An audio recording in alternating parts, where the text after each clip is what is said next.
Hey everybody, welcome to Cowboy Leather. Hope everybody had a good week. We did. We had a few projects come in and a few projects go out. The shoe end of it had quite a few pairs of shoes come in, and most everybody come pick them up today. So things kind of got slow, so we're just diddling fiddling here. What I'm going to do is I'll set down. I haven't made these in a while, so I figured I'd throw a set together. Made Yeah, cowboy style wrist braces. Lace them up the back. These are adults. These are for man, good size kid. I'm threading this one up now. You don't have to use you don't excuse me. You don't have to lace it. You can put straps across here for closures. If you custom make these for somebody, you put a snap down there and put straps up through here. Strap that leather's long enough. I made it extra long. They go on, and I got a heavy shirt on, so it may take me a minute.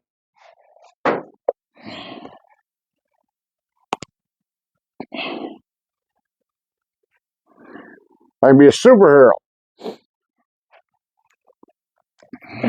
So anyway, I'm finishing these up. Like I say, I gotta thread that one up too. We can't leave the women out. We got women in child size, so you can do the same thing to these. These are a little heavy. I just had a piece of 12, 13 ounce, so I just lopped them out. What I'm going to do is I'm going to probably tool these up. Now, these not only can be used for cowboy, they can be used tooled out and tricked out for steampunk, or you can, make them for Renaissance, for archers and whatnot. You can trick them out, put metal studs on them, do whatever you want to do to them. Excuse me. Another thing we're building.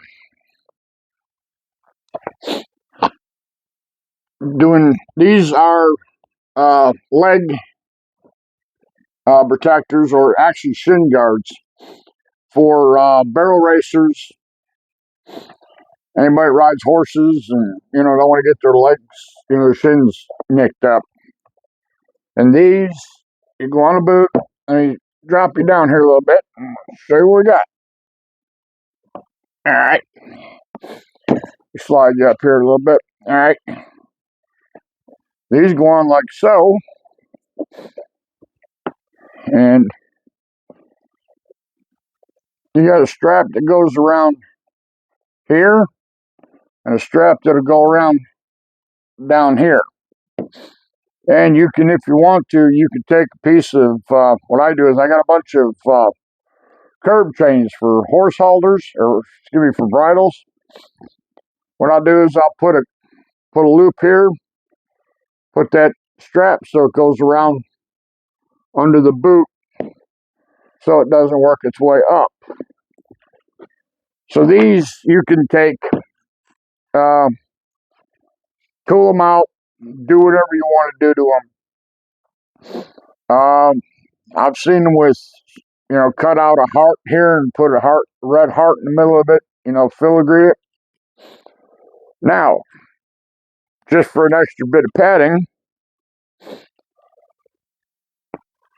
you put this in there. This is, I don't know, some of y'all remember Dr. Scholl's house slippers. This is what they lined the slippers with. In fact, I think they still line it with this. But the gentleman I got all my leather equipment from, he had a semi-load of this stuff, of rolls. I don't know how many yards were on a roll, but he sold a lot of it, and he still had, I think, 45 to 50 rolls left. But when we cleaned up, there was only like 2 or 3 rolls that were any good. The rest of it started getting a little funky and mildewy. So you could take that, and what I'm going to do is, let me drop it back down here again.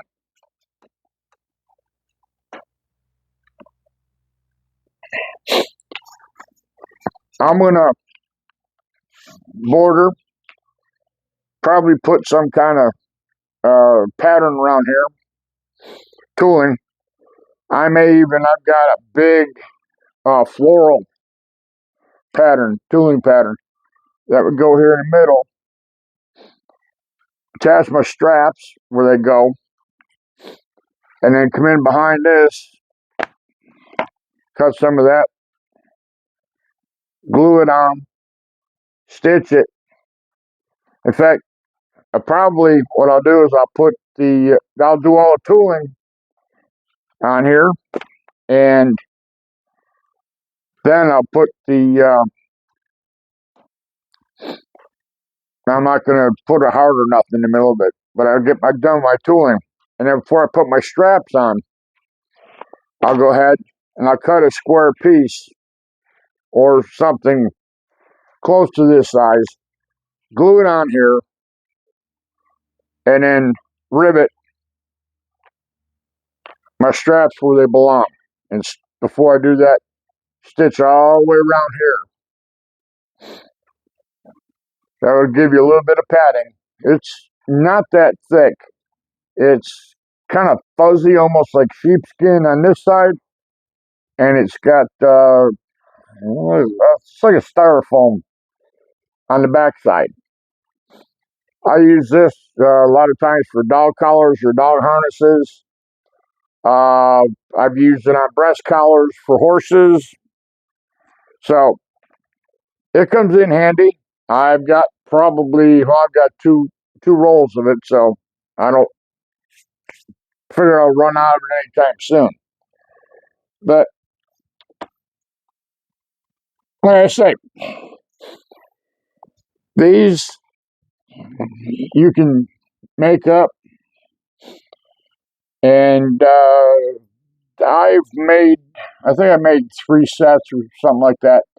And usually the barrel racers or somebody that doesn't want to get their knees all or their shins all beat to daylights when they're riding their horses, especially when they turn and burn and run into the barrel.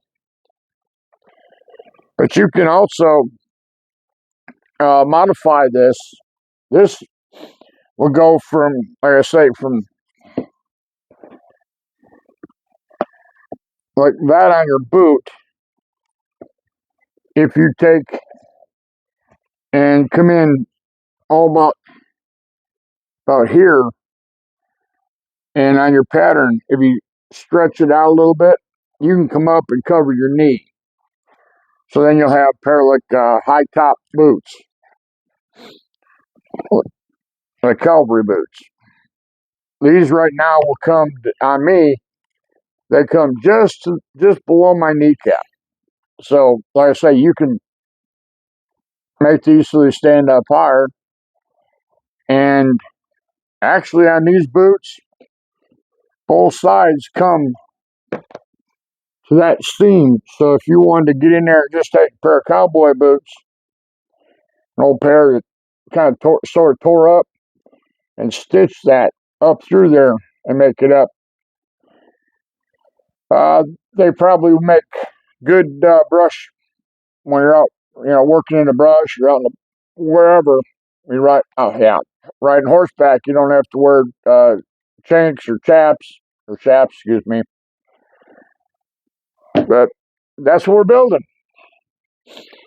And like I say, I'm not totally sure what I'm going to do. I'm probably going to I got to find it, is find that uh, floral pattern. I think it's got uh, some rosebuds in it and um, some stems and stuff like that. And it's all pretty. I think it's a Sheridan design or something like that. And I'll go ahead and tool it out. And if I have enough time or really feel uh, uh, frisky, I'll take and uh, paint like the leaves and stuff like that, just to kind of dress it up. Just basically like eye candy. But again, like I'm saying, these you can use steampunk, wet cowboy. Uh, you can use them for yeah, Renaissance fairs, archer guards. You probably figure out what else to wear them for. I imagine if you modify it a little bit, you could probably make a welder's arm guard out of it. Your imagination is what makes a good product, or I shouldn't say good product. If you come up with something in your imagination, you can think about it, or if you can take that, like I say, and adapt it, make something else out of it, yay for you. Anything we make, whether it be a wallet, purses, whatever, can be adapted, change parts. I've taken made wallets and take the card pockets out of one wallet and use it in another wallet just to change it up. To be different. That's the thing. If you're going to do something like this as a hobby or business, uh, being different. It seems right now I've noticed. I don't know about anybody else, but I've noticed that the right now everybody's making belts, purses, wallets, dog collars, and there's one other thing that everybody seems to be. They want the patterns for them, and those are things that are everybody wants: wallets, purses, belts. There's only so many ways you can make a belt. It's a strip of leather. It's an oversized dog collar. Like I said, the man that I bought all this stuff from, he called them oversized dog collars. Simplest thing he could make. And, he never lined his. He got, the 10, 12 ounce leather or whatever, and he stripped it out, put a buckle on it, ran it through an embossing machine, and sold the fire out of them. So you don't have to, you know, line them. You don't have to, spend extra money. I know, yes, the more time you play with it, the more money you can ask for it. But my feeling is that's only within reason.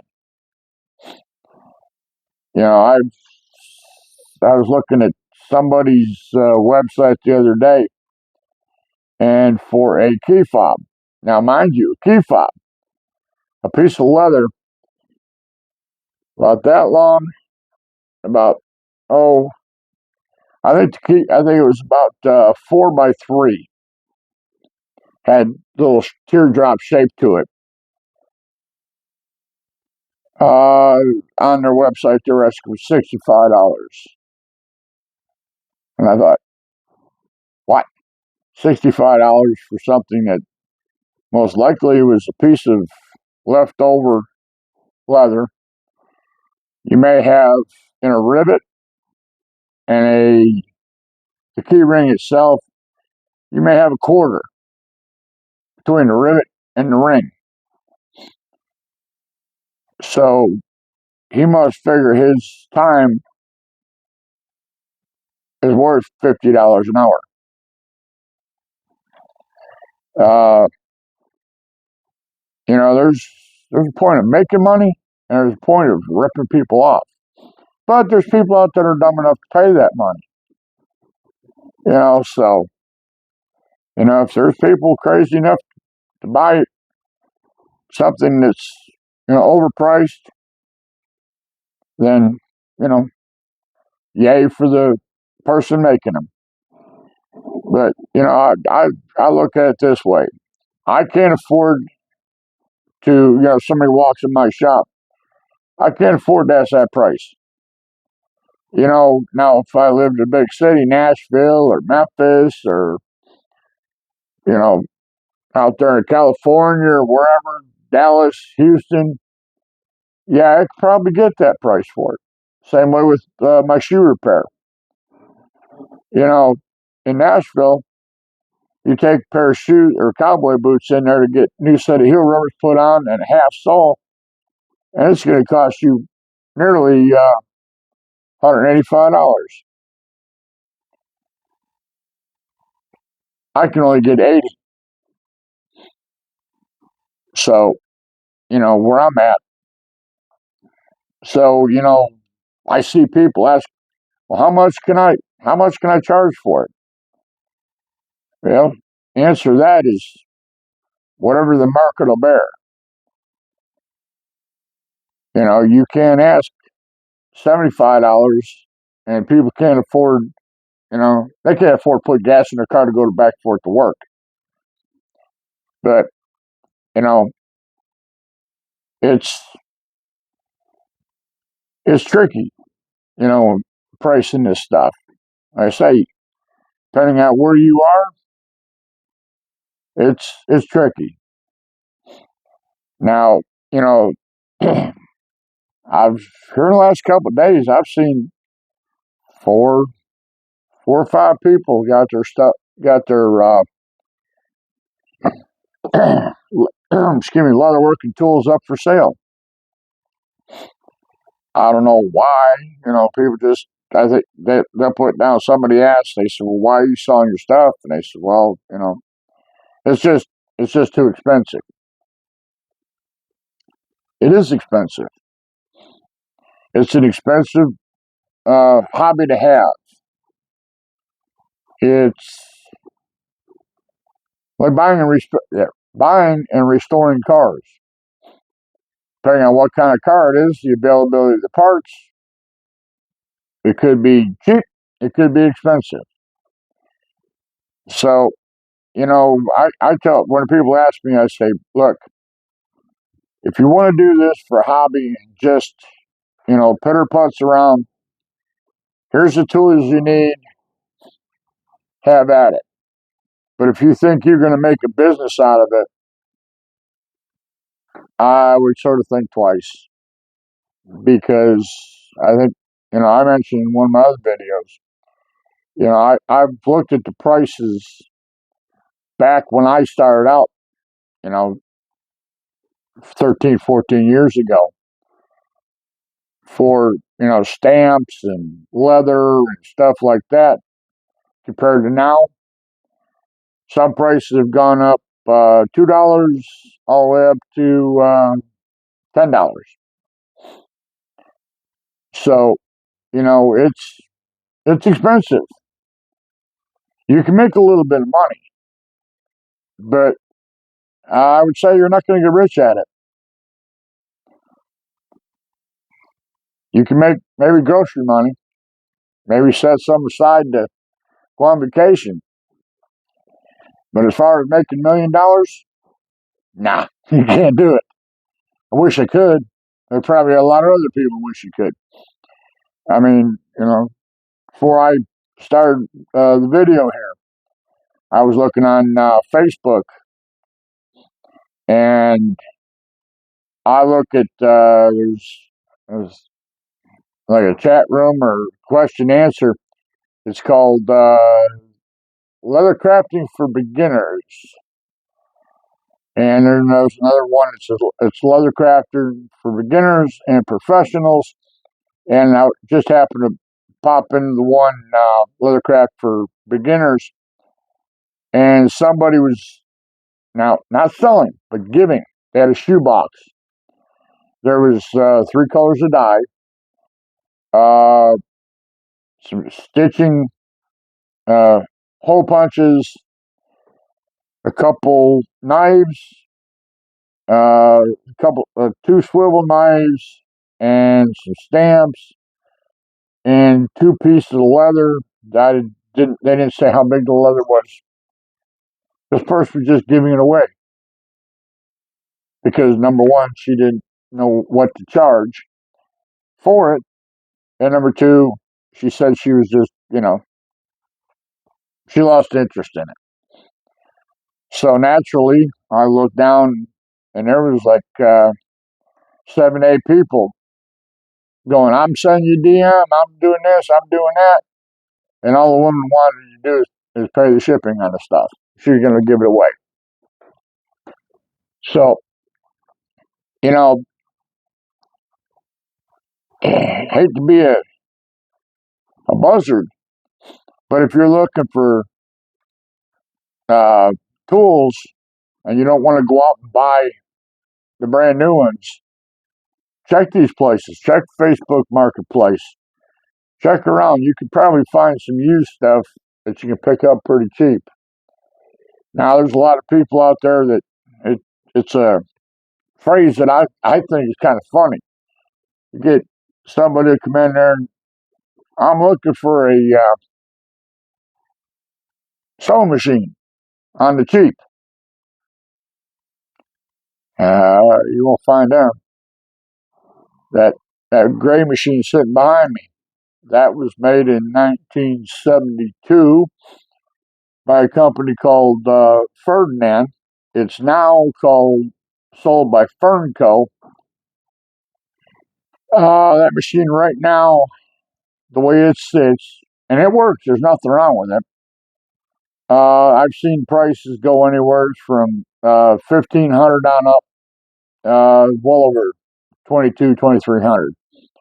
So they are, still in demand, and you're not going to find them very cheap. And the 29-4 working, you can pick them up $500 and up. So all these machines, if they sew and work, you know, they still bring a pretty good buck. But there's a lot of people that don't want to buy these used machines because they're afraid of them. I see different people, looking for a machine. They'll go, well, get a Cobra 4, get a Cobra this and a Cobra that. You get uh, great customer service and blah blah blah blah blah. You know, they're $3,000-4,000 if you get the table and all the servo motor and stuff like that, and the speed reducers. They push pretty good price, but you'll catch them every once in a while. Somebody's bought one and it's either too big or they bought, instead of buying a Cobra 24 or a Cobra 4, they got a different Cobra and it's too small. It's either too small for what they want to build, or it's too big for what they want to build. You know, I see somebody one day, they said something about, they wish they could go into someplace and sit down and take one of these for a test drive. Well, it happened to be on Facebook, that's where it was. And Aaron Heiser out there at Megger's Leather Supply said, well, if you're within, I forget how many miles, he says, come on in. He said, I got a shop full of them. He said, I'll let you test drive one. I think that's a great idea. If you can find somebody that's selling machines and you want to spend the money, go in and see if they can, set you in front of one and, you know, let you take one for a test drive. You know, that's the greatest idea. Then you don't make the mistake and spend money needlessly that you don't need to. That's just me. But anyways, that's what we're building. That's what we're doing. And when I get these like shin guards finished out, I'll probably put them in another video and show you what we did and how we did it. And maybe hopefully somebody can take and if you think you can live someplace where uh, there's a market for them, you know, I'll give you dimensions. If you contact me, maybe I'll even I'll trace that pattern out and send it to you. Just depends on if whatever. So I'm gonna get out of here. It's quarter after 3 my time here in the great state of Tennessee. So I hope everybody, like I said, had a good week. Hope everybody has a good weekend. Be safe, and we'll catch you next week. And if you don't mind, hey, if you see something I'm doing or whatever, drop a comment. I'll answer it if I can.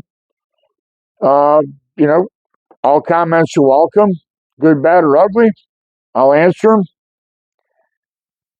And thumbs up. Click on subscribe if you're not a subscriber. It's all free. So, Cowboy's out of here. Bye.